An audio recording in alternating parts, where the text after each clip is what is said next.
It's Kate. And Oliver Hudson. Host of the new podcast, Sibling Revelry. That's right. We started this show because, you know what? No one talks about siblings and that dynamic. The siblings, they know each other better than anybody. Yes. You know. Listen to Sibling Revelry on the iHeartRadio app, Apple Podcasts, or wherever you listen to podcasts. I'm Jacob Goldstein. I used to host Planet Money. Now I'm starting a new show. It's called What's Your Problem? Every week on What's Your Problem, entrepreneurs and engineers describe the future they're going to build once they solve a few problems. I'm talking to people trying to figure out how to do things that no one on the planet knows how to do, from creating a drone delivery business to building a car that can truly drive itself. Listen to What's Your Problem on the iHeartRadio app or wherever you get your podcasts. Episode 268 is episode 138, Why Paying Off Debt is Important and Attainable. Welcome to the Frugal Friends Podcast, where you'll learn to save money, embrace simplicity, and live a richer life. Here are your hosts, Jen and Jill. Welcome to the Frugal Friends Podcast. My name is Jen. My name is Jill. And we are rerunning a very important and attainable episode for the end of the year and getting everyone ready for these goals that a lot of our listeners are making. So we think that this is a trend. You know, we haven't surveyed the place, the space, but we think paying off debt is going to be another popular goal for the new year. And this is why we started, almost probably why we started this podcast. So while not right for everyone, it is a topic that we're super passionate about and we think is important and attainable. Yes. And this is a great time of year to be setting goals. So if you haven't already, maybe this is a reminder that it's a good time to think about it. Yeah. What do you want to focus on this year? Is it paying off debt? Great. Listen to this episode. We'll give you more motivation. Do you want it to be debt, but you don't think it's right time, or you don't know what's the right time for what? Listen to this episode. It may help you figure things out so you know what your goal, your primary goal should be moving forward. But first, this episode is brought to all of us by Leveling Up. I think it's similar to a glow up or something along the lines of experiencing success or some level of achievement. Whatever the kids are saying. Not sure. I'm just an elder millennial trying to make it out here in this influencer world. Either way, leveling up sounds good. And we think we have a way you can level up your finances, at least, with the 1 week spending makeover. Woo-hoo. This is happening very soon, January 2nd through the 6th. That is 2023. Get used to it. Start getting used to saying those numbers. 2023. We, Jen and Jill, are hosting a free 1 week challenge with daily live sessions in your inbox and exclusive pop-up Facebook and community. Inclusive. It's going to be inclusive. Yeah, it's going to be both. In a very exclusive kind of way. The goal of this challenge is that in 5 days or less, you have a clear picture of your past spending, a foundation for your values-based spending, and a plan to improve and implement spending that makes you happy, not guilty. There will be prizes, free PDF downloads, and so much more if you want to kick off your 2023 financial goals with a bang, or if you just want to level up. Join us for the 1 week spending makeover at frugalfriendspodcast.com/makeover. And did we say it's free? We should have. It's free. It's free. All right. So as we head on, I know we still have, 10, 11 days left of the year, depending on when you're listening to this, but it's not too early to start making those goals. And if you're in the Frugal Friends Club, we have been spending all month in a goal challenge where we are thinking about our goals. And more importantly, we're thinking about systems and habits to get to those goals. So not dream boards, vision boards. We're not woo-wooing it over here. we're thinking about strategies of implementation and good goal setting. And so that's kind of what we are bringing over in the replay of this episode. If you want more debt payoff info, content, stories, we have something special for you coming up in the new year. You're going to talk about it now? No, I'm not going to talk about it now. Okay. Well, you kind of, if you've been listening for the past few months, you kind of already know what it is. But we got plenty of it coming for you. Don't worry about it. We also have a ton of episodes on it. We've got episode 212, which is a rerun of our Kate from living that debt-free life. She paid off $105,000 of debt. We've got episode 194, which is paying off debt and your mental health, like dealing with all of that while paying off debt with Melanie Lockhart. That was a really, really great episode we did at the beginning of the year. So we have a lot.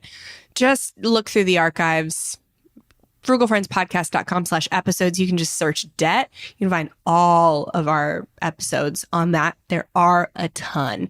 And while we don't advocate that frugality is only good for paying off debt or reaching financial goals fast, we do realize that it is an on-ramp, that paying off debt is an on-ramp to so many other good financial decisions. And so we advocate for it, we applaud it, and we want to support it. And that's why we have Frugal Friends Club. That's why we do so many debt payoff stories. And we want you to know that it's important. It's not everything. And it is attainable. And so that's where we're going. Yeah, let's get into it.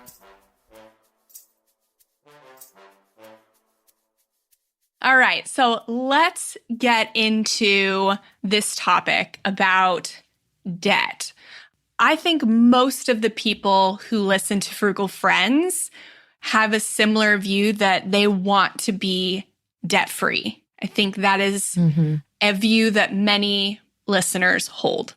So we're not going to convince you that debt is bad, because I feel like you already have your own reasons for knowing that. But we are going to reiterate and emphasize some of the reasons why you should get out of debt that are not just financial. So if you have been a little jaded by 2020, let's reinvigorate you and re-inspire you to head down this journey that you already want to be on. And so our first article is from Money Crashers, and it's 17 reasons why you should get out of debt. What do you think about this one, Jill? Yes, I think it's a fantastic motivator. So like you said, Jen, this isn't supposed to convince you to become debt-free, because I know that most of our listeners are already in that space and really want their debt gone, but to help motivate us in that direction. And I like the holistic approach that they took in this article, giving headlines to different categories and listing out financial benefits, mental benefits, physical benefits, relational benefits, each supported by multiple bullet points underneath it. So I think we're not going to go through all of the reasons. It's definitely an article worth checking out, but I think big picture, there are a lot of benefits to our whole person, not just monetary, that can happen when we become debt-free. Yeah, I had a lot of flashbacks reading this, because I remember when I had $50,000 of debt and I was a single woman making $35,000 a year before taxes, and I felt a lot of these things. And now that we are debt-free, I feel freedom from a lot of them. And so I think it's so important. Like, a lot of people will debate, should I just go gung-ho at paying off debt and get it all gone? Or should I balance it with other financial goals? And I think that decision for you really comes down to how much of these things on this list are you feeling? So if you're feeling a lot of negative mental, physical, emotional, relational things on this list, and I was, and so that's when going gung-ho and pedal to the metal is more beneficial to you than any math equation that can show you you'll make more money if you invest over paying off debt, whatever. So that's kind of my view on all of this stuff. I love that, Jen. That's such great advice to help figure out and suss out what is more advantageous for my whole person. Again, not just monetarily. Which direction should I head? For sure. So we'll start out with a few of the financial benefits. So for me, the first one on this list, more free income. So people are always looking on, how do I pinch pennies? How do I save money? Or like, my budget is stretched so thin, I don't have a single extra penny. How do I save more? And I'm like, well, what if the answer is more money? And so paying off debt instantly gives you a raise. And so that was initial why for me, because I thought I wanted to be a stay-at-home parent. Now, as a parent, I realize that's the last thing that I want. But I wanted to have that option. And I knew if I couldn't make money, I needed to be a better steward of any money that we had coming in. Yeah. I liked number 3 within this category, which talks about being debt-free. It creates less risk. When we are in debt, we are just one financial blow away from disaster, which is what this article talks about, that any one thing could really derail us financially. But if we are debt-free, we have less risk because we're not in debt. We don't owe anything to anybody where they could collect wages or repossess your belongings, or you name it, going into foreclosure, being evicted, needing to file for bankruptcy. Those things are heightened when we carry debt versus when we don't. And then it's also linked to your point, Jen, of having more income. So then we have more ability to use that income to save up for those emergencies. So it's almost like a win-win, like a twofold thing, where not only are we at less risk when we're debt-free, but then we have more money to put towards making sure we're even less at risk. Absolutely.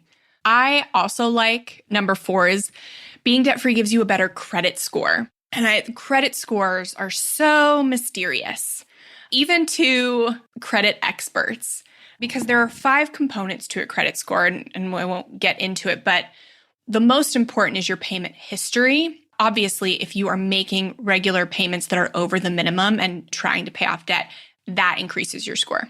But people are scared to pay off debt because they think they need like a 30% debt to limit ratio. That's just a max. Like, they prefer you have 0. And also, they're scared of their credit length being shortened when you close out those accounts. That's a very minimal part of the score. It's like mid-level. But the second most important part is the amount of debt you have compared to your credit limit. And so the more debt you pay off, especially like student loan debt, your credit score will start to increase. And then if you have a credit card that has no annual fee that you just keep in your closet underneath the shoes in the shoebox that you very rarely use, and you just use it to build up a credit history, like history length, you're going to be golden. You're going to be fine. You will not have to worry about your credit score. And so it is not that hard to get a good credit score or an excellent credit score. And paying off debt greatly helps you in that.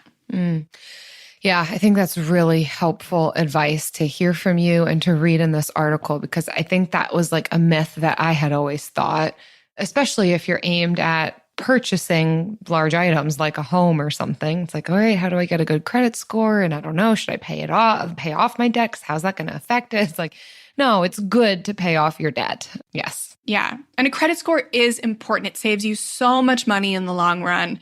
It is important.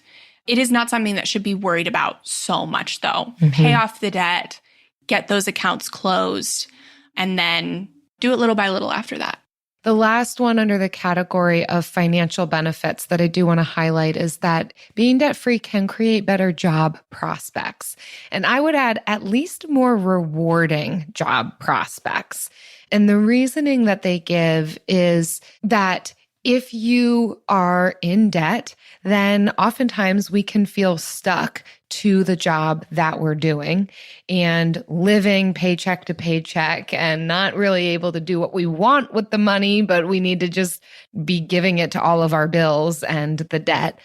Versus if we take away that pressure, if we pay off our debt and we no longer have that bill, so to speak, there is greater freedom in that ability to not have to live paycheck to paycheck potentially, or feeling more reward from the job that you're working because you're able to work that job and enjoy the benefits of what you're earning financially and not just giving it away every month or every other week. It also, if you don't like your job regardless, then it does give you more permission and freedom to look elsewhere and not have to worry about, oh no, what's going to happen if there's a little bit of a lapse? Or if I choose to take a pay cut to do something more rewarding, or if it's going to take me a little bit longer to build myself up to a certain amount of income. So it just creates greater freedom and flexibility and the potential of finding more rewarding work when you don't put those pressures on yourself. Yeah. And I would also add that better job prospects don't always have to mean you're settling for less money. It's estimated that if you stay in your career, in your job for 5 or more years, and I'm sure I'm going to misquote this, but you could lower your total income earning potential by 50%. Whereas if you are increasing, either being promoted or doing job hops to places where you can increase your income by 10, 20% every 3 to 4 years, you can make a lot more money over time. But if you're not financially secure, then it's going to make going to different jobs a lot more stressful. So you have the potential to take those risks if you are debt-free and don't have to worry about that bill in case a job hop goes south. The next category is the impact that it can have on us mentally to be debt-free. And the first one listed in this category is just that there's less stress. It is stressful to be in debt. And for some of us, it's more stressful than to others, but still there's a degree of stress that comes with knowing that your money is not yours. A good portion is owed to somebody else. It is gaining interest that you also have to owe. It just comes with so much mental space that it takes up, emotional space that it takes up, causing stress. And when we pay that off, we take away that very significant stressor. Oh my gosh. I remember being in an apartment and sitting in my living room with my couch that I got from Salvation Army that my roommate hated, and feeling the weight of that mental load of looking at my profile on Navient and seeing all of those debts and knowing how little I made. That is, every time I hear something like this, it takes me back to a very insignificant moment, but it takes me back to that moment of just feeling completely overwhelmed and hopeless. Yeah. And so now that I don't have that, I have so many other things to be stressed about. It's so great. That's one less thing I have to be stressed about. That's a particular type of stress when you realize that you are in debt beyond your means for repayment. Yeah. That's overwhelming. It's an overwhelming pressure that causes stress and anxiety, sometimes worry, which then can impact our sleep, our thoughts throughout the day. And we'll get into this more and more, but so much then of what we're now going to be identifying, even throughout this article, is related to the ways stress impacts us, relationally, mentally, and physically. It's all related to the stress that debt induces. Yeah. And a massive reason to get rid of it. Yeah. Well, that leads into number 9 on the list is paying off debt gives you better cognitive function. So in my course on cutting impulse spending, we talk a lot about how making better decisions means you make fewer impulse purchases. And that comes down to having better cognitive function, which means usually making fewer decisions during the day, yada, yada. But having less debt naturally improves cognitive function. So a 2017 study published in Frontiers in Psychology points to numerous studies showing that experiencing poverty, both in real life and laboratory conditions, impaired people's attention span, working memory, and self-control. So, and the article says it's a problem that feeds on itself. Obviously, you want to have less impulse spending if you're trying to pay off debt. So it's just something that you kind of have to know at first you're going to suck at. Like, you have to be okay with that and say, okay, I'm going to suck at this right now, but I'm going to keep trying. I'm going to keep getting better. And then as you get better at one, the other one improves, and it just compounds on itself. And so then at the end, it says a 2017 study at the University of Singapore found that when people paid off debt, it reverses these problems. It found that participants reduced their debt, their cognitive function rose significantly, and they felt less anxious and became better decision makers. It's so interesting that this principle works both directions, that on the one hand, it can compound upon itself the stress and the way that that impacts every other aspect of our lives negatively. And conversely, when we are debt-free, it can have positive impact on every aspect of our personhood when that's no longer present. So there is hope in this, and that's the goal of what we want to walk away with is motivation and hope to become debt-free. Yeah, I know people place, and myself included, a lot of blame on themselves for impulsive behavior and making bad financial decisions. It's like, I want to do the right thing, but I always do the wrong thing. And so part of that has to do with where you are financially and the cognitive load that that takes on you. But know that you have the power to overcome it little by little. You just can't expect yourself to be perfect right out the gate. Yes, because it does take a toll on us, like we're talking about. It impairs our ability to think clearly. It has negative impacts on our bodies. And so we can't expect ourselves to be fantastic at this when there's a very real stressor happening. As it relates to physical benefits, becoming debt-free, research has shown that those without debt-related stressors have fewer illnesses. And the article cites a survey that was done by the Associated Press that showed people with high levels of debt-related stress are more than 3 times as likely to suffer from things like ulcers or digestive problems than their counterparts with lower debt stress or no debt stress. And that's just shocking to me, the ways that our physical bodies can be so connected to our financial lives and the very real reality that it can have on our bodies, the weight and the cost of this, right? It's not just financial. The cost is physical. And then how does that, I mean, speaking of compounding itself, then that creates medical bills to be caring for our bodies in the midst of these stressors. It can feel overwhelming, but again, I want to say there's hope in this, and it then benefits us physically to be out of debt because we don't experience that. There are fewer illnesses when our bodies aren't trying to manage and deal with stress and anxiety and overwhelm. Yeah, I know that firsthand because I got shingles. I still can't believe this, Jen. Oh my gosh. I did so many side hustles and I worked myself up, and within 2 months had contracted shingles, 2 months into our debt payoff journey. Yeah.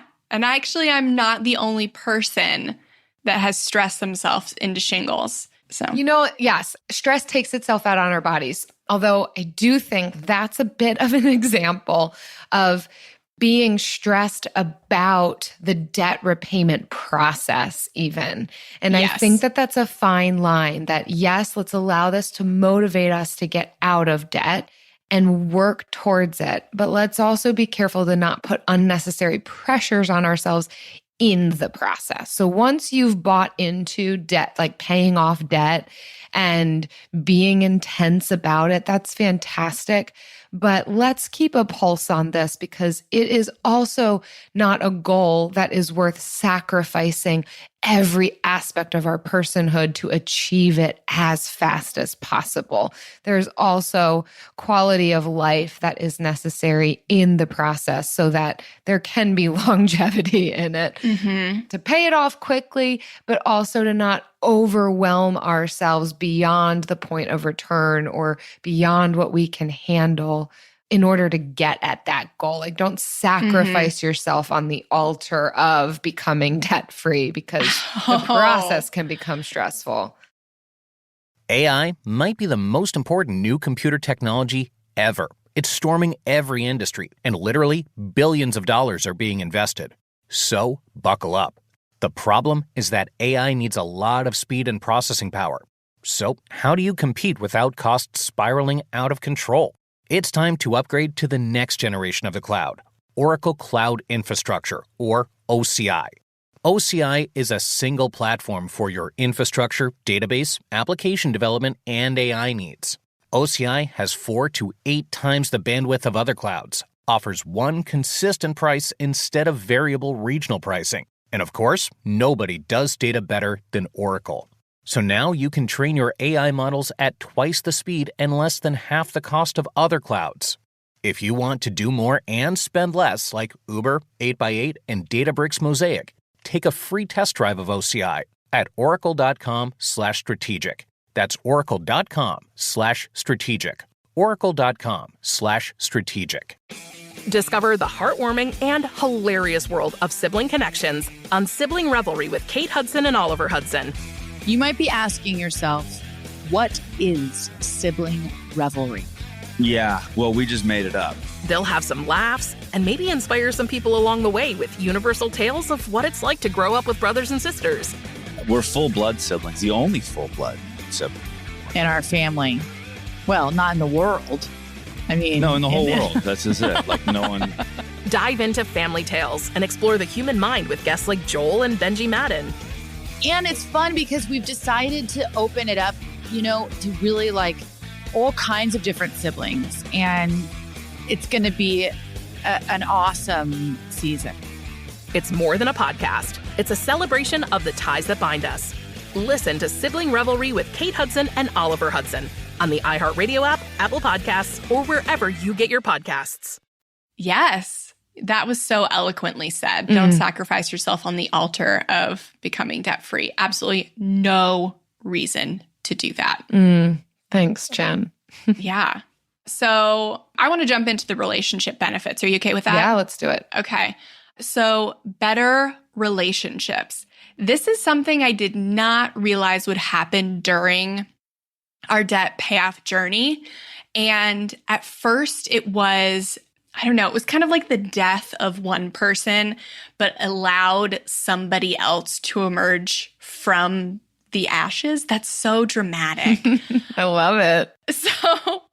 But the article says like being in debt stirs up like negative emotions and those can spill over into your relationships.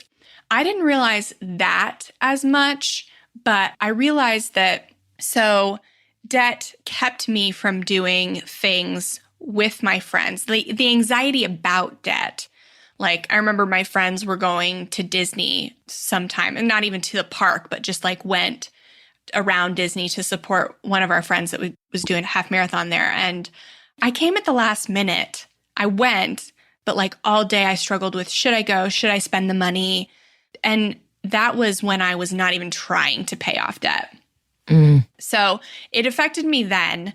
I wasn't cognitive of it, but I was so scared to pay off debt because I thought stuff like that was going to happen. And it did, but I shed these friends that only wanted to do things that cost money. And then I found friends. I was forced to find friends that wanted to spend time with me and get to know me versus just do activities and go get drinks. And so I came out of it with really great friends, really, really good relationships. and of much more quality than previous ones. Very interesting. You really brought that full circle, even though it felt dramatic at first. I was with it, though. Yeah. And yeah, related to better relationships, they just kind of suss out the specific types of relationships that could see improvement, like a stronger marriage or being a better parent or being able to help others because you're able to turn more outward with your focus, with your finances, with your time and energy because you don't have debt taking up a lot of that. And I just want to highlight the marriage piece. I think that if you are doing this together with a spouse, this debt payoff journey, even though there are for sure bumps and even landmines in the road throughout this process, if you do it and go through this together, you will come out stronger on the other side, more unified, more understanding of one another, an incredible feeling of accomplishment, which will bond you greater to one another, which then sets the stage for other goals that you can set as a couple. So my goodness, yes, just even overcoming something, whether it's debt or anything else, with a partner is incredible for that relationship. And this is one of the things that can be super helpful as you relate to one another. So I just affirm all of these pieces. And I think when we can learn to manage stress, whether it's debt related or otherwise, then yeah, we're better for it. Our relationships thrive as a result. We experience better mental health, emotional health, understanding of ourself, all of these things. So I think relating to debt stress, learning to manage it while we're in the midst of it, and also just paying it off and getting rid of that stressor is fantastic.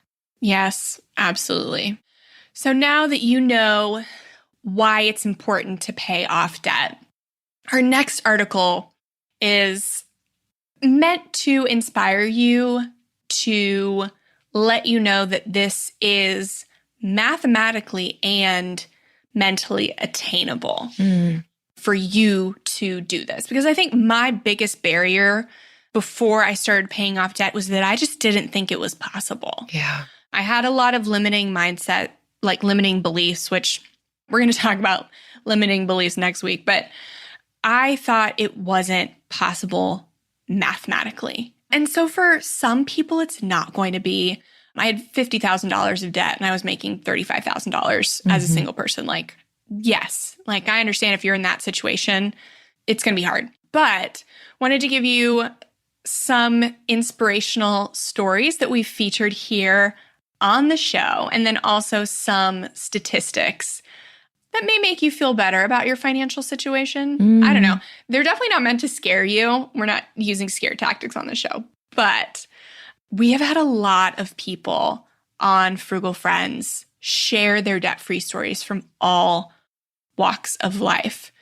So, Jill, which of them do you stand out in your mind? Yeah. Honestly, the debt payoffs that stand out to me are the ones where people pay off a lot of money on a small income. So we've got an episode, it was back in our archives at this point, but Sarah paid off over $30,000 of debt as a single person. And so for her, that was incredible given her life circumstances. Yeah. I have a list here of most of our debt payoff stories, not all of them. But if you want to write this down, this will also be in our show notes with links to these episodes. But we've got episode 14, where Amanda, her and her husband paid off 6 figures of debt living in California. We've got episode 18, where Allison and her family paid off 6 figures of debt on 2 teachers' salaries. We got episode 35, where Marilee and her family paid off another 6 figures of debt on a single income. And they did not do it super fast. I think it took them like 6 or 7 years. So they were one of those stories where, yeah, it took a little while. We're a family of 4 on a single income, and they still did it. And I love to see Marilee. She's easy budget on Instagram. And now she posts like, she gets her like eyebrows done and she gets her nails done and she gets like all these things she values. Now she like does them, which is so fun to see. Because it freed up income for her. Right. Yeah. We've got Chris Browning from Popcorn Finance. He lives in like LA, in the LA area. He and his wife paid off their debt. We got Debt Kickin' Mom, Angela. Her family paid off debt. She's got a great YouTube channel. And then Kate from Debt Free Life. She's an attorney. She paid off over 6 figures of debt. And that was episode 95. So people from all walks of life, all incomes, all living and financial situations, all time frames, all are capable of paying off debt. Whether you're married, single, kids, no kids, whatever. Like there's a story for you. I know we've got other stories in the archives where we got one, she paid off debt in her 40s, all kinds of things. Yeah, I think that the biggest variable in this is how much time it's going to take. Yes. It's not a matter of how old you are, how much money you make. These are all factors, certainly, how much debt you have. I think it's not a matter of if I can do it. It's just when. How long will it take based on the amount of money I make, the amount of debt I'm in, maybe my age, other financial responsibilities. It's possible, regardless of what those factors are for you. It's just time is going to be the question to answer. How much time will it take? Yeah. So this article is from debt.com, and it's just personal finance statistics. And so we want to read some of them for you that will hopefully encourage you or put some perspective on what is average, what's median, and what is feasibly attainable. So the first one that I want to point out is in 2016, the average household earned $74,000 and the average expenditures were $57,000. So that leaves around $17,000 in free cash flow for the average household. So the median income take-home pay, which is more accurate, is $68,000. But that still leaves everyone, the average American, with over $11,000 in free cash flow every year. Obviously, there are variables of where you live and what your circumstances are and how many kids you have and all of that. But yes, talking about on average, what this looks like and what we might have access to. And I think the point in looking at some of these statistics is to say a lot of our barriers to doing this or to be even making this a realistic goal for ourselves is I don't have enough money, or I'm not going to be able to, I don't make a lot. And then to say, well, let's look at what the average American makes and whether or not it's possible, if income is actually a good reason to say that I can't do this. And I think our argument is, no, it's not a good reason. We can, based on what the median salary is or take home cash, this could be possible. Again, might take a while, but it's possible. Yeah, I know $57,000 in average expenditures is high for us. I mean, we live in Florida, which is a lower cost of living state typically, but we live in a higher cost of living city for our state. And we, without being on any particular financial goal, I think we keep it under 50 for sure. So it definitely varies, but this is attainable. This is feasible. Yeah, it is quite an interesting site because you can click on your state or various states and kind of see the statistics for what is the average amount of credit card debt, the average amount of student loan debt, the average amount of people who are filing for bankruptcy in that year. And so, yeah, it could be a motivator in either direction, whether you realize, oh, I actually carry more debt than the average, or I carry less debt. I think either way, it can be an encourager and a motivator. If statistics, again, are helpful for you. I know. Statistics are helpful for me more than like motivational speeches. So that's why, and the site is debt.com/statistics. Very easy. If you are not driving, you can just pull it up on your phone and see. But yeah, the numbers motivate me. Yeah. If I'm over, I want to be average, you know?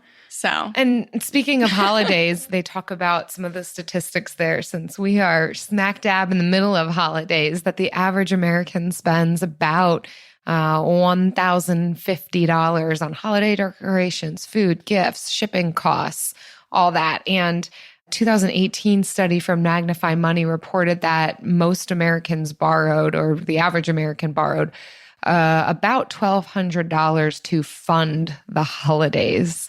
So that's a significant amount of money just to go to holiday spending, like one time a year, this amount of money going there. And I think it can beg the question of, well, what if we did scale back in that regard to put some of that money to debt payoff? And again, that wouldn't be for the rest of your life. It would be for the season that we are in debt, to be able to get creative and maybe trim a little here and there to get us closer to that goal more quickly. I know. And I know a lot of people are like, oh, how could somebody spend $1,000 on the holidays? But like easily, very easily. Yeah. Think about every candle you buy that you see on sale around the holidays, the extra food, whether you're taking it to a potluck or maybe you're hosting someone, or maybe you just want those like pumpkin things or those peppermint things, gifts you're buying for coworkers that you don't care about, things on Amazon, like those, every little thing adds up. Yeah, decorations, little things to have an outfit for a holiday party. Yeah, everyone's like, I gotta have it new every year. But like the matching pajamas. The pajamas. Oh my word, the pajamas. What a trap those pajamas are. Frick. And they're too hot to actually wear. I mean, I guess you live in Florida. Yeah, but they are too much. So family photos, those photo shoots, the holidays, it adds up. And you will realize that if you are budgeting and tracking your spending. So another statistic on this list is that a Gallup poll found that only 1/3 of Americans, 32%, maintain a household budget, and only 30% have a long-term financial plan that includes savings and investment goals. So if you have this, you're in the minority. Well done. Right. But let's not land there, people. Right. You are most likely to budget if you make at least $75,000 per year, which means the people that need it most, people with lower incomes, the majority are not budgeting. And I would venture to say, I mean, at least when I didn't do it, it's because I was scared of what I was going to see. So I didn't want to be confronted with that. But it's like this double-edged sword. If you don't do it, you're going to spend $1,000 on the holidays.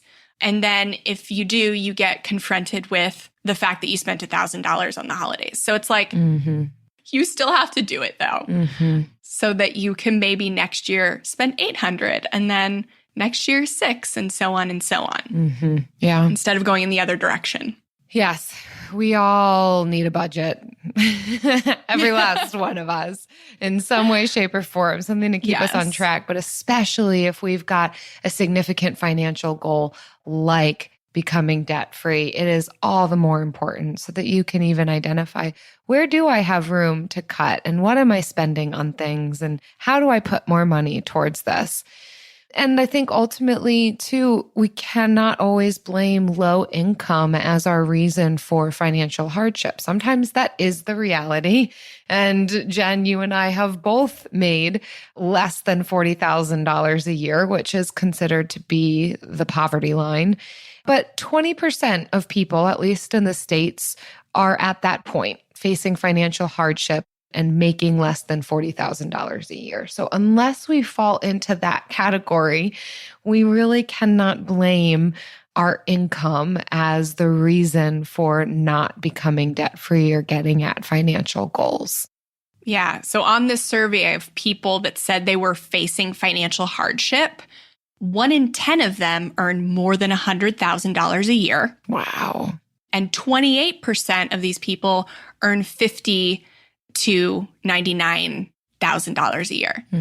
So, and we didn't even mention this on this article, the average amount of debt an American holds increases as their income increases. So you might think, oh, if I made more money, then I could pay off debt. No, if you made more money, you'd probably have more debt, is what the statistics say. Mm-hmm. Mm-hmm. And a lot of it is consumer debt. So we won't just talk about student loans because, yes, high income earners typically have more student loans, but it's consumer debt as well. Yeah.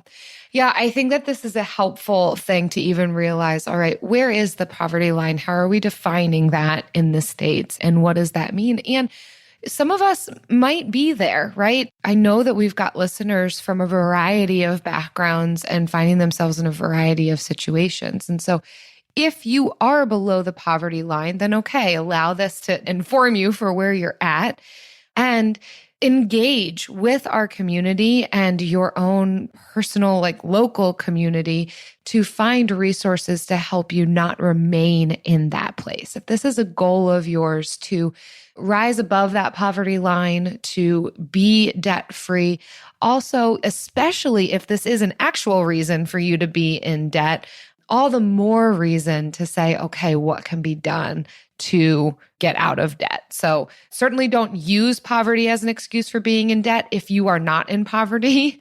And if you are in poverty, then there are resources. Take advantage of the free things in your community, some of the resources that are available, even just knowledge-wise within the Frugal Friends community, within other financial communities as well.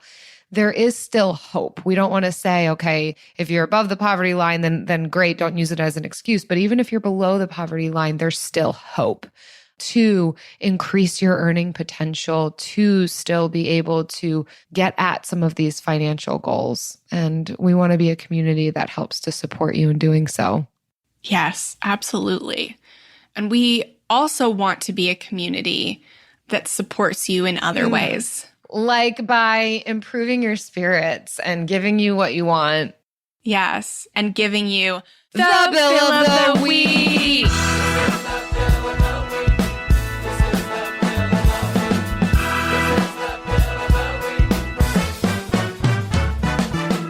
That's right. It's time for the best minute of your entire week. Maybe a baby was born and his name is William. Maybe you paid off your mortgage. Maybe your car died and you're happy to not have to pay that bill anymore. Duck bills, Buffalo Bills, Bill Clinton. This is the bill of the week. Hi, I would like to nominate my Uncle Billy for the bill of the week and also my cousin Bill. And also I'm from Rhode Island, so Roger Williams. Thank you. Heyo, short and sweet, Samara. Yes. That I like Rhode Island. And I think part of why I like Rhode Island is because I can say the word Narragansett. Like the beer. Whoa. Right? Because I went there once. Good job. Thank you. Thank you. Way to make that bill of the week about you, Jen. It is also about Samara's family and her state pride. Littlest state, biggest heart is what I say. So good. Thanks for nominating. Not only did you nominate, but you got it, Samara, the bill of the week. Congratulations. If you want to submit your bill of the week about your family, about your state, really about anything, you know that there's really no limitations. Visit frugalfriendspodcast.com/bill. Leave us a bill. We'll listen to it and try not to make it about us, but no promises. No promises. Not when I'm around. Discover the heartwarming and hilarious world of sibling connections on Sibling Revelry with Kate Hudson and Oliver Hudson. You might be asking yourself, what is sibling revelry? Yeah, well, we just made it up. They'll have some laughs and maybe inspire some people along the way with universal tales of what it's like to grow up with brothers and sisters. We're full-blood siblings, the only full-blood sibling. In our family. Well, not in the world. I mean... No, in the whole world. That's just it. Like, no one... Dive into family tales and explore the human mind with guests like Joel and Benji Madden. And it's fun because we've decided to open it up, to really all kinds of different siblings. And it's going to be an awesome season. It's more than a podcast. It's a celebration of the ties that bind us. Listen to Sibling Revelry with Kate Hudson and Oliver Hudson on the iHeartRadio app, Apple Podcasts, or wherever you get your podcasts. from the studio who brought you the #1 podcast, The Piketon Massacre. This is Murder 101. A group of high school students started a project to research a string of unsolved murders. Those murders happened in the mid-1980s. He's out there doing stuff. He just didn't stop. Everything that the students predicted through their profile turned out to be accurate. Redhead killer profile. Male, Caucasian, 5'9" to 6'2", 180 to 270 pounds. Unstable home, absent father and a domineering mother. Right-handed, IQ above 100, most likely heterosexual. There is no profile of this killer except for the ones the students created. Just because some of these women no longer have people to speak for them does not mean that they deserve to not be spoken for. What if this guy's still alive? Like, what if he comes after us? I said, are you going to kill me? And he said, yes. Listen to Murder 101 on the iHeartRadio app, Apple Podcasts, or wherever you get your podcasts. And now it's time for the lightning round. It's here. You know it, whether you like the intro or not. So today, Jill and I are going to share our turning points. So why paying off debt became important to us, and the moment we realized it was possible, because those were definitely two different points. That's amazing. You go first, Jen. Regale us. All right. So I already told you guys, my debt was a mental and emotional burden for me. It was a real source of depression, and I do not struggle with depression typically. I wouldn't even say I struggle with anxiety, though I have had bouts where anxiety has given me seizures. So I guess I can't say that anymore. But so much so, I compartmentalized and I hid from my debt. So it was always a negative thing in my life, which made it important. But it didn't become important to me to pay it off until it was important to my fiance. And basically it was like, hey, you agreed to marry me, and now I'm going to pay off my debt. And I was like, why? And we were still in that like newly engaged phase. So I was like, okay, anything you want to do, but I'm not really interested. And so that was the moment it became important to me. And then you may have heard the story. I've shared it before, but the way he got me on board was just talking about like, okay, what do you see for our future? And what do you want? And he got me to the place where I was thinking beyond debt, because in my mind, it was so overwhelming. All I could see was debt. And I couldn't see beyond it. So powerful. And he encouraged me to just theoretically dream beyond it. Yeah. And so when I did that, that was when I said, okay, this is also something that I want to do, because I would actually like to see this version of my life that I've dreamt. I like that. Yeah, not just debt-free for the sake of debt-free, but putting more reason behind it. I think that's a helpful motivator too. For me, I don't think that there's ever been a time that I have felt comfortable owing people something that goes beyond finances. I'm not saying it's a good thing. You're a giver, so I get that. You are a giver, not my a taker. Inability to owe people, it needs to be definitely fair, if not skewed in the other direction. Yeah. So, and I also feel like debt kind of happened to me. This is probably how most people feel too, like to wake up one day and realize, this is real. I never had a credit card. I think maybe I opened one in college, but I didn't even know like how to use it. It's like, I don't know. I think this is something good that I should do. Mostly I just had a debit card. So spending money that I didn't have wasn't quite a thing or an option that I even knew was available. Trust me, if I knew it was available, I might have done it.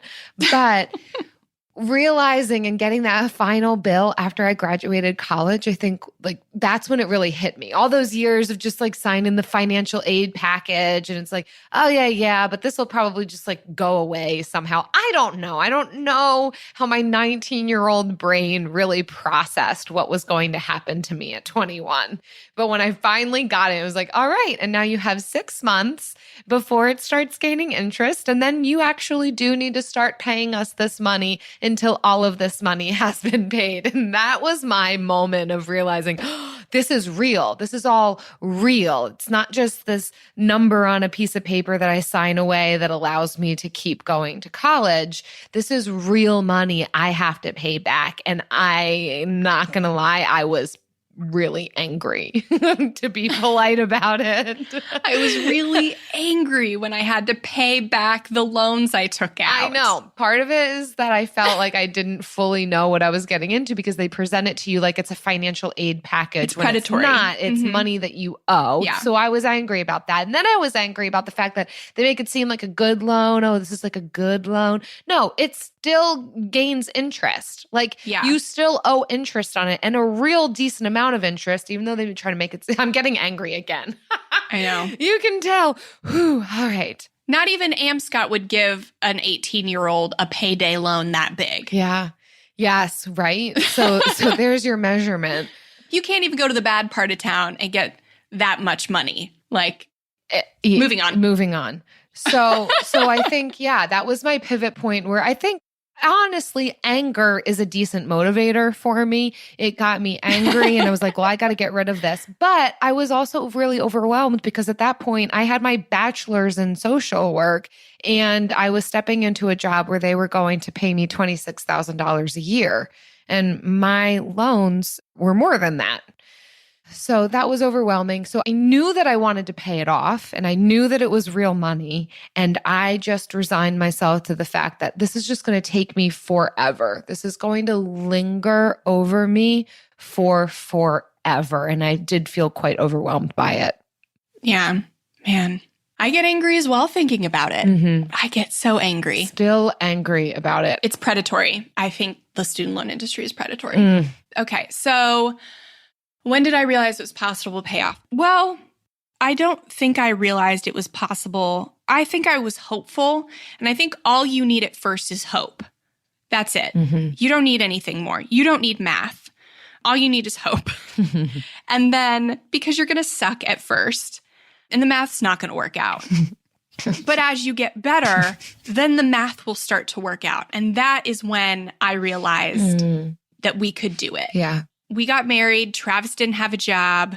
I was making probably maybe $40K at that time. Living off of love. Isn't that what they call that? Yeah. We were living food off and of oxygen, love. but love. For sure. I was so skinny. It was the best. And then we started making more money and we started controlling our spending and budgeting. And the math, what we thought was going to take us 5 years, ended up taking us less than 2 because the math started working in our favor the better we got. But I didn't see that until we were like in it, like several months in it. Yeah. Yeah.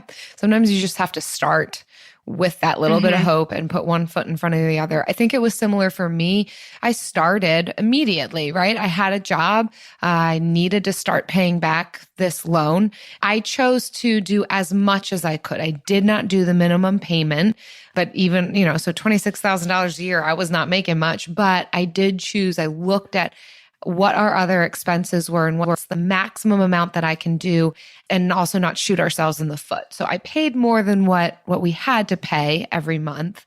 But still, I knew this was going to take me a really long time. But I think I started to see the reality to being debt-free and the light at the end of the tunnel. Nowhere near the middle, but when I started to make more money and I realized, life isn't always going to be me earning $26,000 a year, that in this debt payoff journey, I can gain a skill set. I can get raises. I can switch jobs. I can make more money and pay off more debt and be more financially free in this process. And I think that really spurred me on and gave me an even greater injection of hope in that process to realize, I'm not stuck. This isn't a stagnant process where I'm only going to ever be able to pay so much off.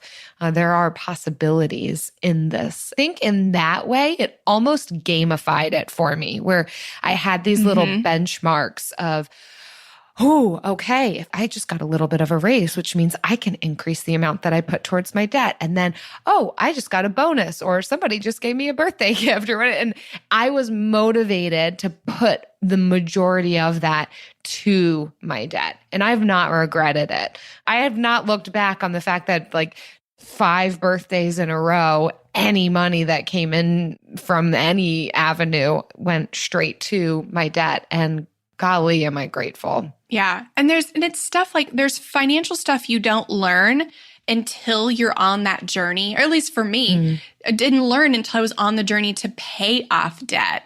And like, if you wait until you're in a quote unquote better financial situation, then you miss out on all of those lessons. And like, yes, you're making slower process in the beginning, but you're learning more. You have more time to learn so that when you get to that better financial situation, you're already so ahead and you can do so much more with the more that you have. Mm-hmm. Yep. And I remember when you paid off your debt. You were at my house when you became debt free. Your house when I became debt free in 2020. Oh goodness, before the pandemic struck. And yes, what right before. a blessing that was. And we say that, right? Like less risk. Yeah, I was able to walk into the pandemic with a whole lot less stress on me because I didn't have that debt payment. I didn't know what was coming. Oh, goodness. I'm so grateful for that piece. It was a hardship in other ways, but I didn't have that additional piece on my shoulders. Yeah. I'm so grateful. Yes. Yes. It hasn't worn off either. We're, going to be coming up on a year of being debt-free. And man. Yeah. Still so thrilled. The thrill of it has not gone away. Riding that wave. I truly believe that feeling is available for everyone. Mm-hmm. If you want it, it's for you. Mm-hmm. And we are cheering you on in whatever stage of life you're in. Because you can increase your income, you can cut out expenses, you can get better and better and get to that financial place that you want to be. Mm-hmm. It is possible. Mm-hmm. And so I hope that this episode was the motivation you need and the inspiration you need to either start that journey or keep fighting for it. I hope that you enjoyed that episode the second time around as much as so many people did when we played it the first time around. Nothing like serving up some leftovers. Sometimes after it marinates, it gets even better. I think that's this one.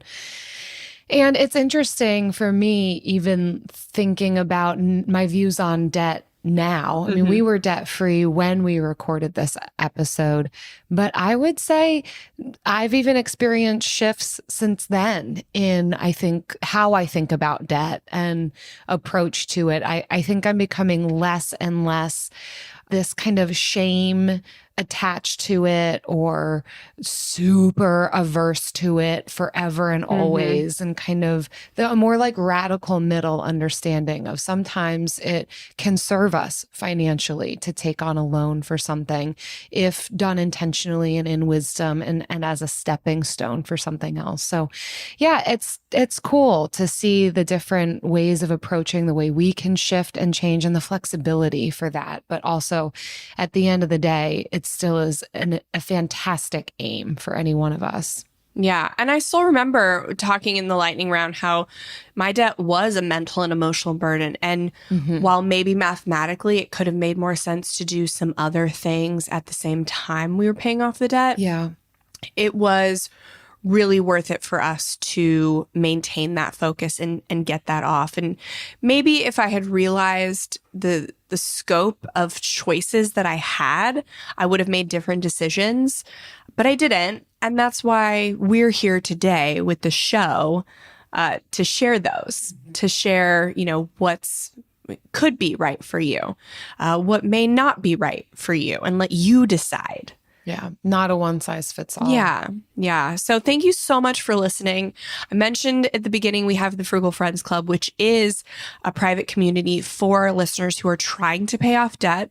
So we have money challenges every month. We're introducing like mini courses and videos of our expert interviews so that you can learn the skills to get ahead with money and also keep the motivation and accountability that's so crucial when you're in a debt payoff journey that's going to last you more than like 3 weeks. So this is the goal of the Frugal Friends Club. And so we want to congratulate one of our members for a big win. This is Brittany. Brittany actually leads our open accountability group every month. And she says, I have been saving the past 6 months so I could do a lump sum payment for my car insurance. Usually when I pay my insurance, I have to use my checking account. But I was able to use my credit card on this one. I was already saving money, so I have the money to pay it off. But now I'm getting cash back on this big payment I was already making. And girl, that's just stacking rewards, stacking savings. Hacking this. Well done that you anticipated this expense. You do see it coming. It's not an emergency expense. You know it's happening.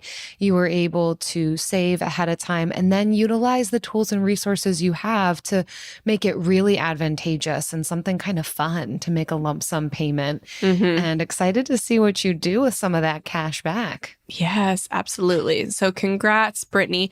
If you have made it your goal to pay off debt in the new year, then please, please, please check out the Frugal Friends Club. We have a lot of fun in there. There's a lot of great resources on not just saving money, actually very little on saving money. That's all in the free stuff. But we have resources on side hustling, investing, increasing your income, negotiating. So a lot of the peripheral stuff that's going to help in the long run. So frugalfriendspodcast.com/club. See what we've got coming up for you. See you next time. Frugal Friends is produced by Eric Siriani.